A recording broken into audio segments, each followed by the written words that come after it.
Voilà. Bonjour à toutes et tous. Sur la jonction Est, beaucoup de choses ont été dites. Je redirai juste ce que nous, les écologistes, on porte depuis très très longtemps, depuis le tout début de ce projet, donc depuis le début de ce siècle, plus de 25 ans. C'est l'opposition totale à ce projet qui aujourd'hui est largement dépassé, inutile et de plus en plus cher. Les coûts ne font qu'augmenter sur ce projet. Et dans l'état actuel des finances publiques, rien que cet argument-là, si certains ne veulent avoir qu'un argument financier, puisque dans cette société, maintenant, compte beaucoup plus le nombre de sous et d'euros que le nombre d'arbres. Alors, même ceux qui ne sont pas sensibles à la biodiversité, que ça va abîmer, l'affluent de l'Ers, eh bien, au moins, prenons en compte cet argument financier. Ça va nous coûter vraiment trop cher. Augmentation du trafic routier, c'est certain. Pollution de l'air aussi, c'est certain. Un gain de temps estimé 1, 2 à 3 minutes, peu importe. Peu importe. 1 à 2 à 3 minutes dans 5 ou 10 ans, c'est ridicule. Alors qu'aujourd'hui, on a des canicules qui sont de plus en plus fortes, de plus en plus prégnantes ici à Toulouse. On va faire un projet qui va nous rendre de plus en plus dépendants de la voiture, dont on sait que l'air sera pollué et dont on sait que ça participe au dérèglement climatique. La concertation, j'y reviens pas, Maxime l'a très bien expliqué. Déni démocratique, je ne reviens pas là-dessus. Il faut savoir que ce projet est quand même porté par des maires, principalement 3 maires. Jean-Luc Moudenc, Vincent Terrail-Noves à Balma, et Dominique Faure à Saint-Orens. Ce sont ces trois maires-là qui poussent, qui portent dans la presse, partout, au Conseil métropolitain, bec et ongles, ils défendent ce projet. Donc, et les lieux bien en tête pour les échéances qui arrivent. J'ai envie de dire 2 choses. Ensuite, je laisserai la parole à Régis, bien évidemment. Sur les propositions alternatives, bien sûr qu'il faut les regarder, bien sûr qu'il faut les étudier. À 3 fois moins cher, avec des solutions qui sont plus intelligentes pour tout le monde, évidemment qu'on va les regarder de près. Ça, c'est un engagement que l'on peut prendre. Le deuxième engagement, l'abandon, je vous l'ai dit. Nous, on n'a jamais pensé, de toute façon, les écologistes, que ça pourrait voir le jour. Depuis 25 ans qu'on en parle, donc évidemment qu'il est hors de question de construire cette jonction Est. Dernière chose, j'ai envie de vous dire quand même, en prenant du recul au niveau de la France, on est quand même obnubilé par la voiture.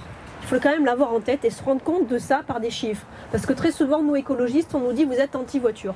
Pas du tout. On n'est pas anti-voiture. On veut juste rééquilibrer la place de la voiture dans nos sociétés et dans notre ville. Aujourd'hui, la ville est faite par et pour la voiture. C'est pas possible. Dans des villes qui grossissent comme la nôtre, on le sait très bien, dans nos métropoles qui grossissent, la voiture n'est pas la solution. Et il faut quand même avoir en tête quelques chiffres aussi. Je termine par ça. Le réseau routier en France, l'un des plus denses de l'Union européenne, il faut l'avoir en tête aussi. Entre 1998 et 2018, plus 11% de kilomètres a été réalisé. Pendant qu'en même temps, moins 13% de voies ferrées ont été enlevées.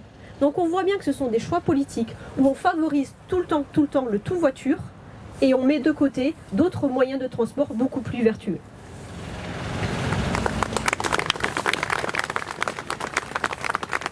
Merci Hélène. Oui. Quelques mots pour la dernière question. Qu'est-ce qu'on fera demain quand on sera au Capitole et surtout à la métropole? Eh bien, sur ce sujet-là, le sujet de la jonction Est, il n'y a aucune ambiguïté possible. Il y aura aux élections des 15 et 22 mars un bulletin qui proposera la réalisation des travaux. Ce sera le bulletin de Jean-Luc Moudenc, sans aucun conteste.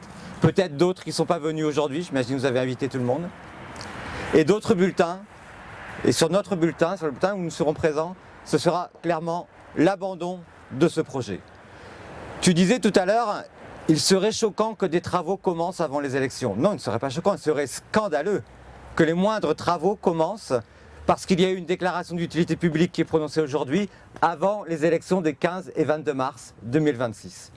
Ce serait un scandale démocratique et j'imagine qu'ils n'iront pas jusque-là. Ce qui veut dire que le 15 et le 22 mars, eh bien en fait, il faudra choisir. Et les électrices et les électeurs de Toulouse, mais de toute la métropole, pourront décider de l'abandon de ce projet, de la réalisation de projets alternatifs ou de la réalisation de la jonction Est et son monde. Maxime disait, il ne faudra pas rêver, quand on sera aux responsabilités, on n'aura pas des grands projets. Je vais démentir Maxime pour une fois. On aura un grand projet, c'est d'avoir un autre modèle de développement urbain. Parce qu'aujourd'hui, on parle de la jonction Est et on est ici contre ce projet. Mais en vérité, ce projet est aussi une conséquence du développement urbain qui a été mis en place depuis des décennies et notamment au cours des 38 ans où Jean-Luc Moudenc est présent au Capitole. Dans des fonctions différentes, pas toujours maire, mais toujours dans des fonctions sur l'urbanisme, sur le transport, parfois dans l'opposition, c'était son meilleur poste à mon avis, mais bon. Et il a développé effectivement l'étalement urbain qui fait qu'aujourd'hui, 70% des personnes utilisent la voiture, je ne vais pas dire qu'ils sont prisonniers parce qu'il y a d'autres alternatives, mais utilisent la voiture pour les trajets domicile-travail sur le périmètre d'études des déplacements urbains.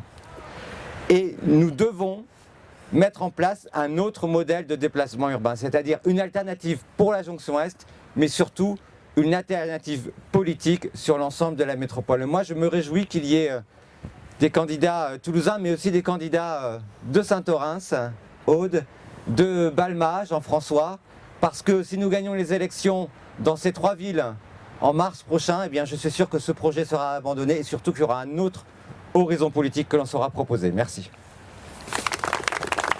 Merci Régis, et je te remets également un exemplaire papier du projet alternatif. Et j'ai juste 2 remarques. Alors, je ne pense pas qu'il y aura des travaux qui vont commencer, mais méfions-nous des contrats qui peuvent être signés juste avant des élections et qui engagent. Donc, surveillez de près les travaux. Et la voiture, oui, nous non plus à 2 pieds de roue et les autres associations, on considère que certains sont obligés d'utiliser la voiture, des artisans.